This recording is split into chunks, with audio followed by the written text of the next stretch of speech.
ბრიტანეთის მიერ დაწესებული სანქციები იმედისა და პოსტივის წინააღმდეგ შესაძლოა ტელეკომუნიკაციების სექტორზეც აისახოს. ექსპერტთა ნაწილი ინტერნეტ პროვაიდერებისგან მკაფიო პასუხებს ითხოვს. შეწყვეტენ თუ არა სილქნეტი და მაგთიკომი დასანქცირებული მედია საშუალებების ტრანსლირებას. სპეციალისტების შეფასებით რისკი მაღალია, რადგან ნებისმიერი კავშირი შავ სიაში მყოფ სუბიექტებთან ამ კომპანიებს საერთაშორისო დონეზე მძიმე დარტყმის ქვეშ დააყენებს.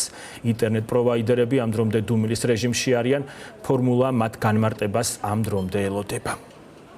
ძალიან მნიშვნელოვანი არის სილქნეტის და მაგთის პოზიცია, გამომდინარე იქიდან, რომ მაგალითად იმედი ქმნის რუსულ ნარატივს, ხო, კონტენტს ქმნის რუსულს და შესაბამისად ეს რუსული კონტექსტი, რუსული ნარატივი, ზოგადად ეს პროდუქტი ვრცელდება მაგთის და სილქნეტის საშუალებით. ხო, ესენი არიან პროვაიდერები, ესენი არიან ამათ პლატფორმაზე გადის იმედი. შესაბამისად, ეხლა მაგთიმ და სილქნეტმა უნდა გააკეთოს განცხადება საჯარო, რომ აგრძელებს თუ არა სანქცირებულ იმედთან მუშაობას. გამომდინარე იქიდან, რომ ეს პლატფორმები არიან დაკავშირებული ამერიკულ და ევროპულ პროდუქტთან. ეს არის როგორც ტექნიკური მიმართულებები, ასევე მაგალითად სილქნეტს საერთოდ ევროობლიგაციები აქვს გამოშვებული და ტექნიკური აღჭურვა აპლიკაციები, სერვერები, ესენი სულ ყველაფერი განთავსებულია ამერიკულ და ევროპულ საერთაშორისო ორგანიზაციებში, ხო, აი Microsoft-ი და ასე შემდეგ და ასე შემდეგ.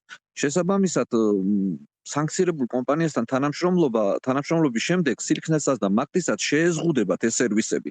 და აი სერვისების შეზღუდვა გამოიწვევს მე საქართველოში ძალიან მარტივად, რო ვთქვათ, ინტერნეტის გაჩერებას, ხო?